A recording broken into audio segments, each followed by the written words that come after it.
Un saludo para todas las personas que se conectan a las plataformas digitales a escuchar este podcast que se titula y se llama El Reto de Emprender o se llama El Reto de Emprender. En esta oportunidad me acompaña Miguel Gómez, quien es mi compañero en este podcast, que tiene como objetivo mirar y conocer muchos emprendimientos de personas que han decidido innovar, decidido ser independientes y bueno, también muy creativos, ¿no? Porque también la idea de este podcast es conocer unos emprendimientos que son creativos y novedosos para el mercado actual. Así que, Miguel, un saludo. Un saludo, Diego. Bienvenidos a todos los que nos escuchan. Este es el primer episodio de este podcast, lo cual me hace muchísima ilusión. Y sin más preámbulos, Andrés, el creador de Eureka. Hola, ¿cómo están? Buenas noches. Buenas noches también a todos los que nos escuchan. Gracias por la invitación del día de hoy. Pues esperamos que podamos contar un poquito de nuestra historia y que podamos como ser ejemplo o podamos encender esa llama de emprendimientos que pueden haber en nuestras vidas. Así es, Andrés. Me gustaría que nos contaras un poquito sobre tu formación y cómo nace la idea de crear Eureka. Yo antes de Eureka tuve otro emprendimiento que era de diseño gráfico. Entonces nosotros empezábamos haciendo diseño gráfico, puras piezas publicitarias impresas, pero se vimos la necesidad o vimos hacia futuro que publicidades impresas están destinadas no a desaparecer, pero sí a usarse mucho menos. Yo acabé con ese emprendimiento y empezamos Eureka. Eureka empezó en el 2012 justo después de graduarme o de estar estudiando, todavía no me había graduado, de estar estudiando multimedia, que precisamente empecé a estudiar multimedia, pues por esa necesidad que vi yo. Yo dije, ok, de pronto los impresos van a comenzar a desaparecer tanto su uso y comencé a estudiar diseño multimedial. En ese tiempo, pues yo, como les digo, dejé el emprendimiento de lo que eran medios impresos y comencé a apasionarme por lo que son medios digitales. Entonces, Medios Eureka empieza por allí. Empieza primero una visión a futuro de lo que se podría venir y segundo con una pasión que se despertó porque yo pasé prácticamente de diseñador gráfico a desarrollador. ¿Qué más les cuento? En los inicios, pues empezamos solo con páginas web. Ese era como nuestro foco. Y luego ya de esta parte nosotros pues quisimos como ir más allá y seguimos como en la parte ya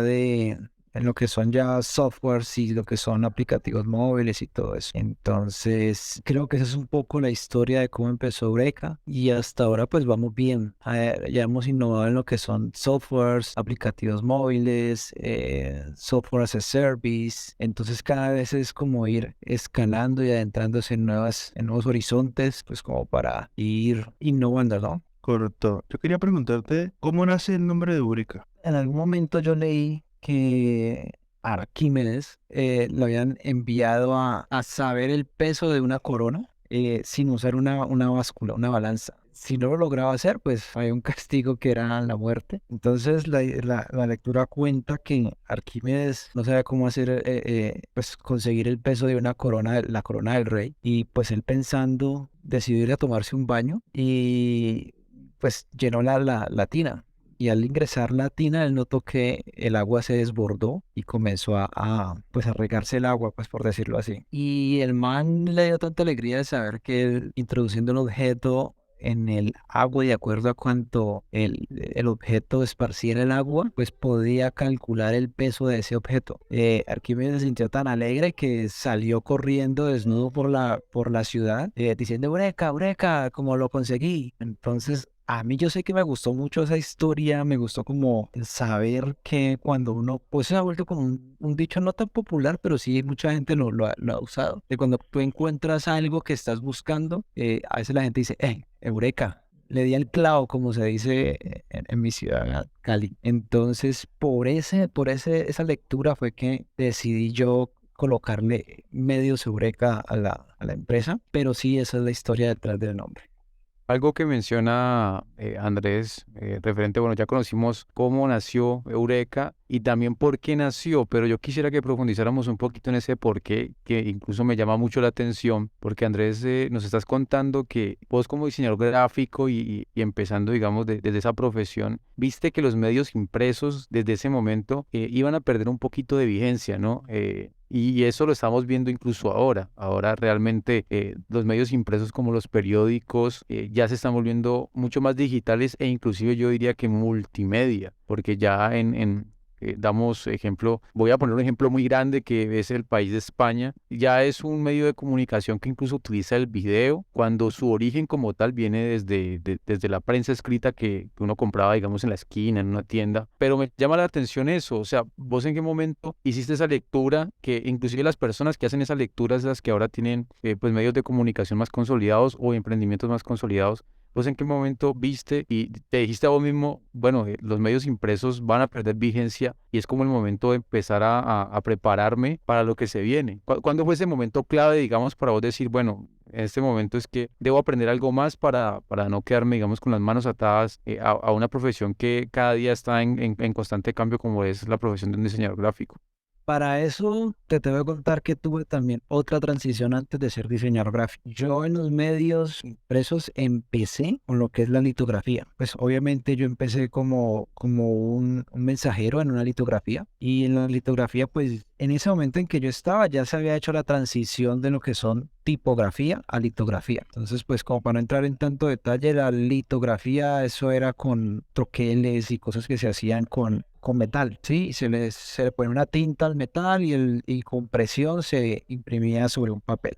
Cuando yo estaba trabajando en la litografía, la transición pues no había pasado hace mucho, todavía se usaba la tipografía, pero a mí me tocó ver como ese desplazamiento que le hizo la litografía a la tipografía. Entonces yo en ese momento entendí que los diseñadores gráficos eran como los que movían la litografía y la litografía, como les digo, ya estaba desplazando a la tipografía. Entonces yo dije, bueno, yo no puedo aprender un arte que ya está desapareciendo, que es la tipografía, sino que tengo que aprender la litografía, que es la que está como mandando la parada, por decirlo así. Ahí fue que yo decidí estudiar diseño gráfico. En su momento, pues cuando yo estudié diseño gráfico, yo me fui a una empresa de trabajar de diseñador gráfico y toda esta parte. Cuando yo empecé a ver que el trabajo comenzaba como a mermar, porque yo decía, bueno, es harto, es maluco cuando usted está en la calle y le pasan en el centro de la ciudad, le pasan 2, 3, 4 veces un volante y usted se llena de papel y usted ve como el papel en la calle que hace tanta basura. Yo decía, en algún momento eso tiene que desaparecer. Yo comencé como a indagar y yo decía, bueno, ¿qué otras opciones hay? Y allí fue que comencé a dar con que en otros países ya estaba dando esa transición. Entonces allí fue que yo comencé a recordar y decir, ok, si ya hubo una transición de la tipografía a la litografía y la tipografía ya muy poca gente la usa, en algún momento la litografía también va a comenzar a ser desplazada por otra técnica, por decirlo así. Entonces allí fue que yo dije, bueno, si yo voy a empezar a mirar a futuro, pues miro más allá de lo que estoy mirando en este momento. Y mirar a futuro en ese momento fue medios digitales. Cuando comencé a hacer diseño gráfico, que ya comencé a trabajar de manera profesional, comencé a indagar mucho en lo que eran banners. Y yo veía que los banners cada vez eran más repetitivos en las páginas. Los ads de Google yo los veía en cada página que entraba. Inclusive cuando comenzó a salir en su momento las redes sociales que estaba Hi-Fi. Luego fue que salió Facebook. Entonces ya uno comenzaba como a decir, ok, esto puede llegar a desplazar en su momento a algo que estamos haciendo, que es la litografía o incluso en los medios impresos. Y allí fue que yo dije, pues miremos más a futuro. Ya miro un poquito más adelante, que fue no hacer tipografía sino litografía. Ahora miremos más a futuro qué hay. Y más a futuro ahí fue que vi que medios digitales iban a mandar como la parada, como se dice, en su futuro. Bueno, entrando un poquito más en materia de algo que le interesaría a muchos emprendedores que están emprendiendo en este sector económico, es el tema de los clientes. ¿Tú qué consejo le darías a una persona al momento de buscar clientes? Ok, Yo en el momento en que comencé la empresa, obviamente uno se tropieza mucho porque uno quiere decirle sí a todas las propuestas, ¿ya? Entonces a uno le dicen, necesito hacer esta página web, pero el presupuesto mío es súper bajo. Entonces uno por coger experiencia, por tener en el portafolio a alguien, a alguna empresita pequeña que esté empezando, entonces uno dice, sí, sí, sí, yo le hago, yo le hago. Entonces yo creo que uno tiene que aprender a diferenciar, diría yo, cuáles son los clientes que le van a dar mayor desempeño o que le van a dar mayor vitrina a la empresa nuestra. Yo cuando comencé a buscar clientes me tropezaba mucho porque yo decía mucho sí y decir sí a proyectos que de pronto no me iban a dar como tanta experiencia o que de pronto eran muy, muy, muy pequeños. Al decir sí, yo siempre me metía en problemas. Cuando yo empecé en los medios digitales, mucha gente no sabía que era una página web. Mucha gente estaba apenas conociendo qué era el internet. Entonces yo por decir sí, la gente decía, ah, sí, una página web, chévere, pero no sabían qué implicaba todo eso. Entonces a veces eran como problemas porque la gente decía, dejaban los proyectos tirados porque no le veían la importancia o porque no sabían o porque simplemente les daba pereza. Entonces, todo eso a mí me ayudó como a futuro a conocer a cuáles proyectos yo digo sí, a cuáles proyectos yo digo no. Entonces, uno de mis consejos que yo siempre le doy a la gente es aprenda a evaluar, aprenda a sopesar las cosas. Es decir, bueno, sí, es un proyecto, me va a traer dinero, pero ¿qué tal es el cliente? Es un cliente que sí es conflictivo, es un cliente o es un cliente que por el contrario se deja llevar, o sea, se deja guiar porque uno es el que le está vendiendo un servicio, entonces uno es el que tiene que trabajar de asesor. Entonces es un cliente que se deja llevar, que se deja asesorar o no. Es un proyecto que tengo la capacidad, porque a veces uno se encuentra con proyectos que uno de verdad no tiene la capacidad y uno por de pronto dar la vitrina al negocio, dar la vitrina o mostrar el negocio con un proyecto muy grande, allí también a veces salen problemas porque no tienes la capacidad de responder a un proyecto mucho más grande de lo que vos podés hacer. Entonces, esas cosas se van aprendiendo con el tiempo, pero las dos que yo siempre digo es, primero, lea el cliente y segundo, revise si usted es capaz con el proyecto. Sepa decir, sepa qué proyecto decirle sí y qué proyecto decirle no. Andrés, retomando un poco el tema de cómo se trabaja en este sector, digamos, de multimedia, cómo funciona además, yo sí quiero ir como una pregunta y que creo que le va a servir a muchos emprendedores, porque ahora la mayoría de emprendimientos se mueve a través de redes sociales, ya no funciona con esos métodos, digamos, un poco antiguos, que sería precisamente viviste la transición que es del papel a algo digital. Y es qué importancia tiene un sitio web, que muchas personas dicen, bueno, si un sitio web se navega y demás, pero ¿qué importancia tiene un sitio web para un emprendedor, para una persona que está creando empresa, independientemente del producto o servicio que ofrezca? ¿Por qué debería ser importante tener un sitio web y que este también esté conectado como a las redes sociales? ¿Qué podrías decir en este caso de emprendedores que están comenzando y por qué les recomendarías tener un sitio web?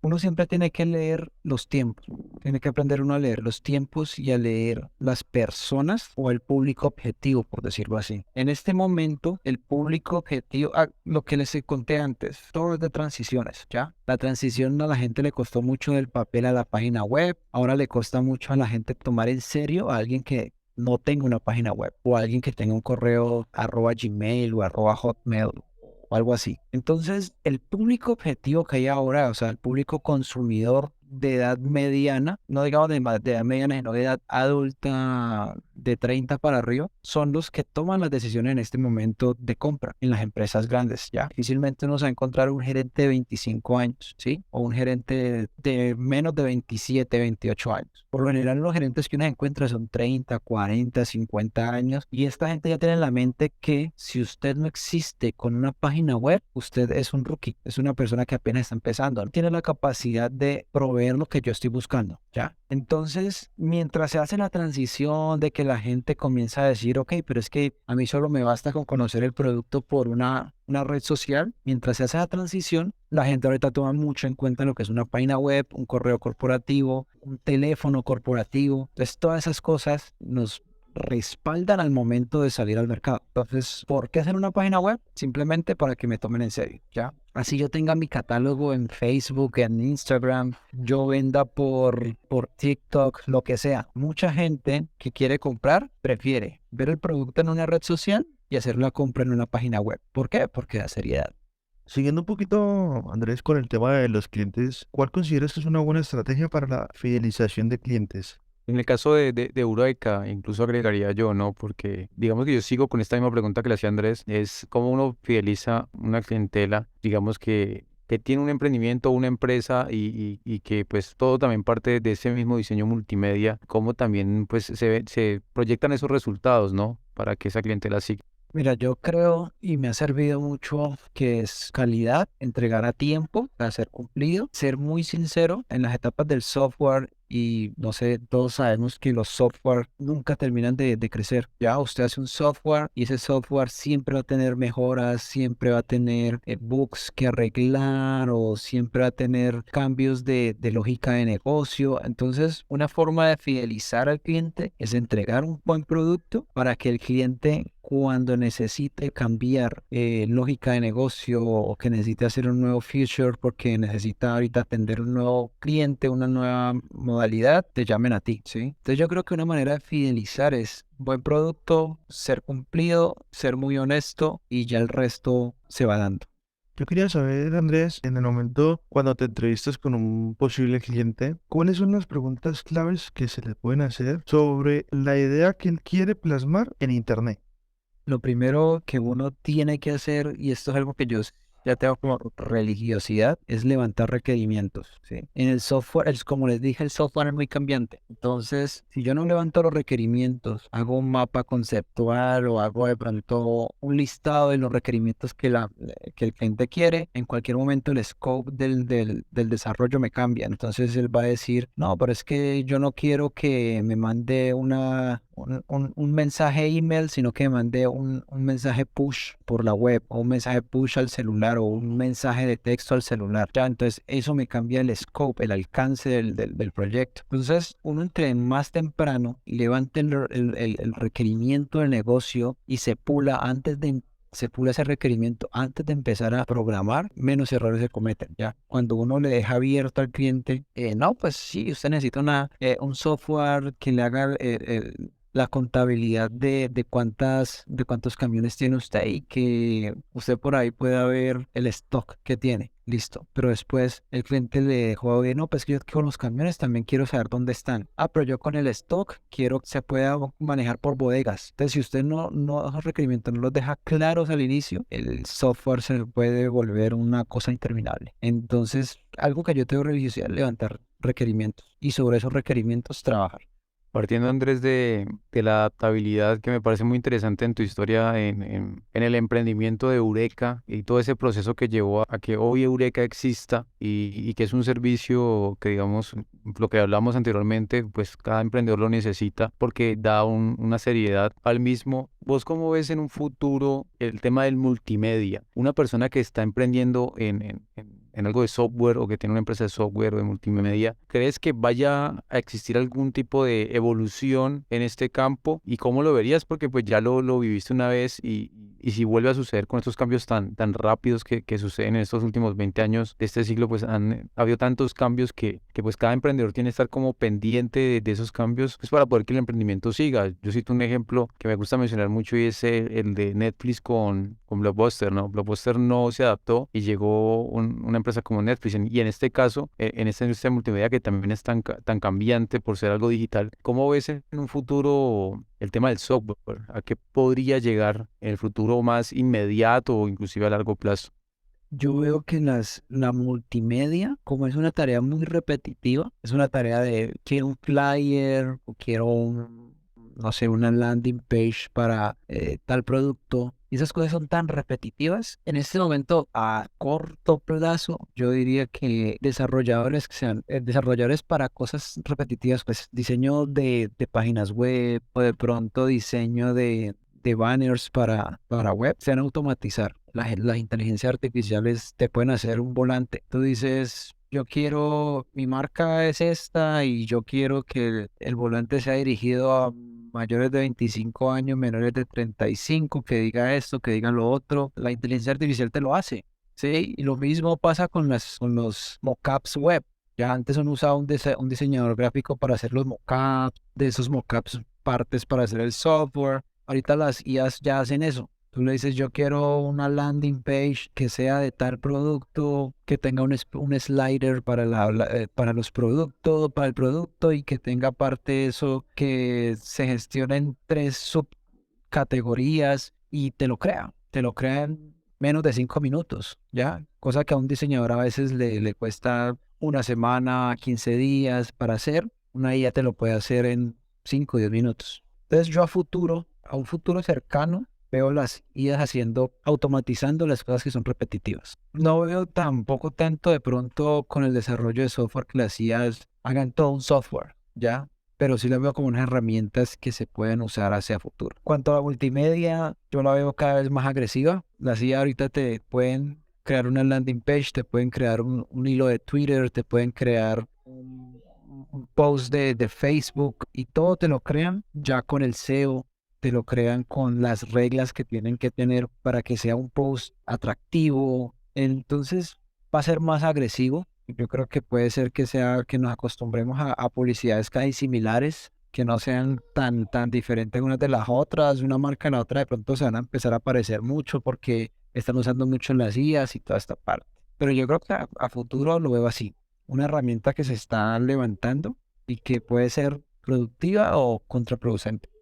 Y complementando incluso lo que dice Andrés, pues precisamente ahí, y el título del podcast va en esa línea porque el reto de emprender abarca también eso, ¿no? Los cambios cada década y sobre todo la de esta era digital. Y esa sería la última parte y es que, pues ahora que Andrés lo menciona, yo precisamente hice el ejemplo con una de estas inteligencias artificiales, no recuerdo si era la de Microsoft, Google, no estoy seguro, pero le escribí, necesito el código HTML para un sitio web de podcast y la inteligencia me lanzó obviamente un código muy sencillo, pero lo hace. Inclusive también en el caso de los diseñadores gráficos ya existen plataformas como Canva que puede ser muy criticado por los diseñadores o inclusive FreePic, pero que le facilita a personas que no conocen de diseño pues realizar, digamos, sus propias cosas, ¿no? Sin necesidad de tercerizar un servicio. También queda como ese mensaje, ¿no? De el reto de emprender también implica esos cambios digitales que se vienen. Sí, yo creo que uno tiene que adelantarse a esos saltos que hay en cada década, aunque esta última década ha estado, mejor dicho, del 2020 a hoy, que han pasado 3 años apenas, han habido muchos cambios y muchos adelantos tecnológicos. Digamos que si lo comparamos a la década anterior, vamos acelerados en cosas fantásticas, ¿ya? Podemos ya usar inteligencias artificiales para que nos creen fotos surrealistas, ¿sí? Que nos creen banners, que nos creen, como dices tú, páginas web sencillas. Entonces yo creo que tenemos que mirar más allá y decir, bueno, ¿cómo cambio o cómo uso esta herramienta o me dejo ahogar por ella y no la uso y mi negocio se hunde, ¿sí? Retomo de pronto un ejemplo que pusiste ahora, Blockbuster contra Netflix. Netflix le ganó porque Blockbuster dijo, no, no me interesa, hazlo tú, creo que el internet vaya a dar para tanto, bueno, todo esto. Pero a Netflix también le pasó. Netflix quiso innovar e innovó por el lado que no era. Se puso a hacer, sabiendo que Netflix no es como una casa productora de películas tan famosa como lo es Pixar, Disney o HBO, todas esas empresas que ya eran reconocidas. Y ahora en este momento Netflix no es pues que uno diga, no, tengo Netflix, ¿no? Ahorita de pronto uno ya ve que la gente usa más Star Plus o HBO o inclusive el Disney. Entonces a Netflix también le pasó, ¿sí?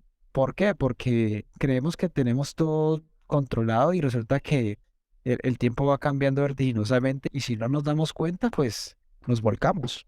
Sí, saliéndonos un poquito del tema, Andrés, me gustaría entrar en aspectos un poquito más técnicos. Teniendo en cuenta que el mercado multimedia es tan amplio, ¿cómo o cuál es una buena manera de establecer sus precios o cómo aconsejas establecer su valor por hora de trabajo, ya que entiendo que muchos de los programadores trabajan por hora? Al inicio de un emprendimiento uno por lo general compite con precio, a todo le dice que sí, a veces usted consigue problemas por simplemente coger un trabajo. Entonces, yo ya de un tiempo por acá aprendí la lección que pues no hay que ser pues careros, como se dice, no hay que ser usureros, pero tampoco hay que luchar por el precio más bajo en este nicho. Sí, ¿Sí? básicamente darse su valor, ¿no? Sí, básicamente es eso, básicamente es decir, ok, mi trabajo es tan bueno, mire mis resultados, estos son los resultados que yo he tenido, mírelos, ahí están, yo le cobro tanto. Si a usted le gustó mi trabajo y quiere que yo lo haga, ese es mi precio. Las personas podrán dar vueltas, a mí me ha pasado muchas veces, clientes que me mandan a pedir una cotización y me dicen, uff, pero es que se me sale el presupuesto y uno no vuelve a saber de ellos. Uno les hace seguimiento, pero ellos dicen, no, sí, todavía no, no sé, no he tomado una decisión. Cuando a los meses aparecen y resulta que sí tomaron la decisión con otra persona y esa otra persona les dejó el proyecto tirado y ya después vienen a uno, no, es que tengo este código y necesitaría que por favor me lo ayudes a mirarlo o a acabarlo o a no sé.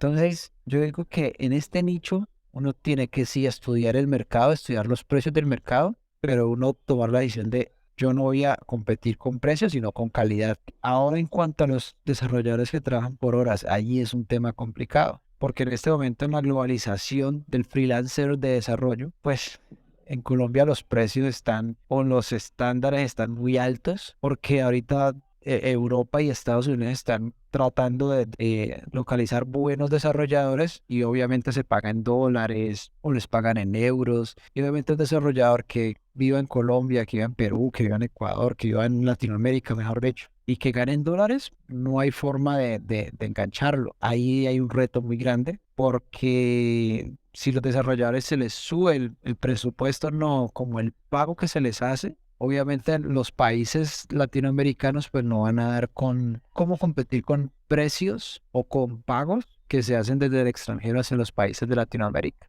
Ahí sí es el tema como complicado, ahí es el tema como saber cómo hacerlo, saber qué hacer, llegar a un acuerdo, ser muy transparente, eso sí, nada de que no, el trabajo ese es así pequeñito, pequeñito y después cuando sales le estás engañando al desarrollador para que te haga un trabajo súper gigante. No, hay que ser muy transparentes y decir, mira, tengo ese trabajo y tengo esto. Y evaluar también las hojas de vida, evaluar qué trabajos ha hecho el desarrollador. Entonces, allí, en la mano de obra, en cuanto a lo que es desarrollo, sí hay en este momento sí hay como un reto muy grande para conseguir buenos desarrolladores a un precio competitivo y que sean rápidos haciendo el trabajo. Yo quería irme a un poquito más a los aspectos emocionales, Andrés, porque todos sabemos que el emprender es una montaña rusa y siempre existe el miedo de, ¿me va a funcionar? ¿Será que me funciona? ¿Será que no? ¿Cómo motivarse a iniciar un emprendimiento y más cómo motivarse cuando las ventas no son las que uno espera en los primeros meses? Pues yo siempre me he llevado que un emprendimiento los primeros meses no va a rendir. Yo aprendí la lección y es no empezar un emprendimiento sin tener un presupuesto, ¿ya?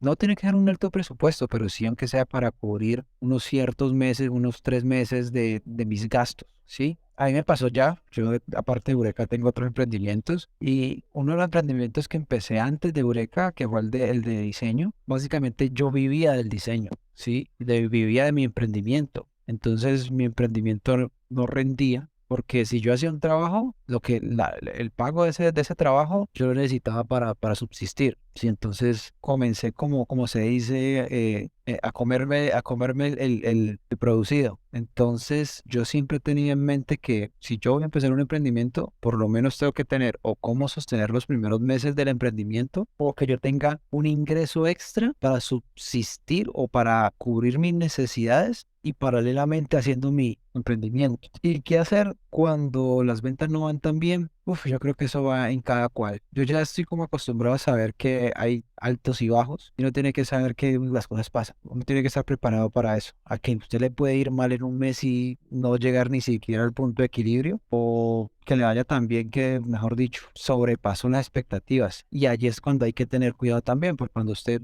sobrepasa las expectativas de ventas en un mes, a veces uno se quiere volver loco, no, es que me gané tanto y eso es como el 200% de lo que yo había proyectado de ventas, entonces me voy a comprar esto y yo voy a comprar lo otro, no, hay que también tener cabeza fría cuando nos va muy bien y saber con cabeza fría cómo invertir el dinero que me gané más. Yo creo que esas son las dos cosas que yo siempre he tenido. Saber que los primeros meses son duros y saber que cuando me va mal, pues me tiene que ir bien en algún momento también como para compensar. Así es, todo es de echarle ganas, animarse uno mismo, buena energía, buena vibra y tener fe en que el emprendimiento va a salir adelante. Entonces, Andrés, para cerrar, me gustaría que te dieras unas palabras de ánimo a aquellas personas que todavía están dudando sobre cómo empezar y en empezar. Bueno, algo que yo siempre hablo con mi esposa y como les digo, nosotros tenemos aquí emprendimientos y es, primero, estudien el mercado. Uno no puede empezar un negocio sin saber cómo se está comportando últimamente el nicho. Entonces, hay herramientas que, por ejemplo, hay una muy buena que se llama Google Trends, donde usted puede buscar cuáles son las búsquedas que más la gente tiene sobre un nicho. Entonces, por ejemplo, si usted quiere montar una empresa o una venta de ropa, entonces usted busca en Google Trends en Colombia, en su país, donde sea, que usted quiera vender, cómo se está comportando las tales palabras para saber qué tantas ventas puede usted proyectar. Algo que quiero también recalcar es, no todo solo son ganas. Uno puede echarle muchas ganas, pero si uno no se esfuerza a tener un mejor producto, a tecnificar las cosas, esa es otra cosa que uno a veces también cae en el error y es no tecnificar las cosas, no tener todo muy manual, que en el cuadernito, no tener un Excel bien formadito, no tener algo que usted herramientas que usted le ayuden, sino uno, cuando uno no se ordena también, uno también no prospera en las cosas, ¿sí? No siempre echarle ganas, también hay que poner de nosotros mismos para mejorar nuestro producto y mejorar nuestra marca cada vez más. Y nada, ya después de uno saber qué es lo que quiere hacer, tener el estudio del mercado, saber cuántas ventas usted puede hacer, saber, digamos, no, es que el nicho de ropa el año pasado se movió en casi $100 millones. Entonces dice, si yo saco una tajada de allí del 1%, mejor dicho, el 0.001% me va a ganar en un año X dinero. Entonces, cuando usted ya proyecta eso, ya usted tiene el nicho, ya sabe cómo hacerlo, ahí ya es empezar. Hay que tener mucha cabeza fría, pero tampoco es acobardarse y no empezar nunca. Yo creo que eso es como lo que yo siempre le digo a mi esposa cuando ya piensa en una idea, cuando quiere montar algo listo. Entonces, sentémonos, busquemos, proyectemos cómo nos puede ir, cómo no nos puede ir, cuál es el mejor escenario, cuál es el peor escenario, y ahí sí montamos un plan de negocio y empezamos. Andrés, muchas gracias por aceptar la invitación. Encantado de tenerte por aquí y déjanos tus contactos. Listo, no, gracias a ustedes por invitarme. Muy buena la charla.